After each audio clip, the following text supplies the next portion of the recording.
मुगल वंश, मुगल एम्पायर, इसकी आज हम लोग चर्चा करेंगे। सबसे पहले जब मुगल वंश की चर्चा की जाती है तो दो चरणों की बात की जाती है। अब पहला चरण कब से स्टार्ट होता है? 1526 ईस्वी से चालू होता है और 1707 तक चलता है। ये प्रथम चरण है। अब द्वितीय चरण ये 1707 से स्टार्ट होता है और 1857 तक चलता है। तो प्रथम चरण और द्वितीय चरण की जब हम चर्चा कर रहे हैं तो आपको ये जानना जरूरी है कि पहला चरण स्टार्ट होता है 1526 से और ख़त्म होता है 1707 तक। तो आपको ये बस याद रखना है कि स्टार्टिंग कहाँ से हो रही है। तो आपको पता होगा स्टार्टिंग होती है बाबर से, ठीक है, पहला चरण, और ख़त्म होता है औरंगजेब।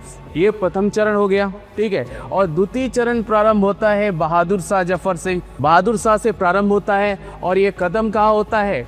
बहादुर शाह जफर। और मैं आपको बता दूं कि मुगल वंश में जो पहला जो चरण है इसमें जितने भी शासक आए हैं इन्होंने अपने वंश को विस्तार किया है और मजबूती प्रदान की है और वंश को अपने स्ट्रॉन्ग बनाया है। लेकिन द्वितीय चरण में जितने भी शासक आते हैं उन्होंने उतना ज़्यादा अपने वंश के लिए काम नहीं किया। धीरे धीरे वंश पूरी तरीके से नष्ट होना चालू हुआ। और वो किस चरण में? दूसरे चरण में, ठीक है। पहले चरण में वंश मजबूत बनाए क्योंकि बहुत बड़े बड़े शासक आए थे, ठीक है। और दूसरे चरण में जो शासक आए उन्होंने अपने वंश को और बढ़ाने में, मजबूत करने में ज़्यादा अपना ध्यान नहीं दिया था, ठीक है। मतलब एक तरीके से बोला जाए कि शासन में उनका ध्यान नहीं था। इसी कारण अगर बोला जाए तो पहला चरण मुगल वंश के लिए सबसे अच्छा माना जाता है, दूसरा चरण उतना अच्छा नहीं माना जाता है, ठीक है।